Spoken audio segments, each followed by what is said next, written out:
রমজান মাসের রোজা রাখার কালে কোনো মেয়ে ছেলে তার কোলে যদি বাচ্চা থাকে আর রমজানের রোজা করার কারণে তার স্তনে দুধ কমে যায়, আর দুধ কম হওয়ার কারণে বাচ্চাটা যদি খেতে না পায়, সারাটা দিন যদি কাউ কাউ করে কাঁদে, আর আপনি যদি বুঝতে পারেন রোজা করার কারণে আমার বাচ্চার দুধের অভাব হচ্ছে, তো রব্বুল আলামিনের নাই বলছেন, ও নারী দুগ্ধধাত্রী মা, তোমার উপর থেকে আল্লাহ রব্বুল আলামিন রমজানের রোজাটাকে নামিয়ে রেখেছেন।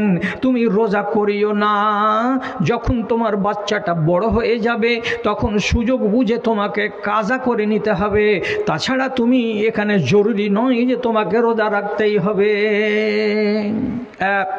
দুই নম্বর কথা আবার কি বলছেন আল্লাহ রাব্বুল আলামিনের নবী, কোনো মেয়ে ছেলে যদি গর্ভবতী থাকে তো গর্ভ অবস্থায় মেয়ে ছেলেদেরকে প্রোটিন বেশি খেতে হয়, ভিটামিন বেশি খেতে হয়, শাকসবজি বেশি খেতে হয়। একটু ভালো করে না খেতে গেলে পেটের বাচ্চাটা পুষ্ট হয় না, পেটের বাচ্চাটা সুস্থ হয় না। তো যদি রমজান মাস পড়ে যাওয়ার কারণে আপনার খানা যে কমে যাবে, আর কমে যেতে গেলে শরীরটা যদি দুর্বল মনে হয়, তো দুর্বল শরীর হতে গেলে পেটের বাচ্চাটা কঙ্কাল হয়ে যাবে, দুর্বল হয়ে যাবে, এমন যদি ভয় থাকে মনের ভেতরে, তো রব্বুল আলামিনের নয় বলছেন তোমাকে রমজান মাসের রোজা রাখতেই হবে, জরুরি নয় তুমি রোজাটাকে ছেড়ে দিতে পারো। যেদিন তোমার পেটের বাচ্চা ভূমিষ্ঠ হয়ে যাবে আর সুযোগ তুমি পাবে সেদিন তুমি রোজা রাখবে, তাছাড়া তোমাকে আল্লাহ তাআলা বাধ্য করেন না যে রোজা রাখতেই হবে।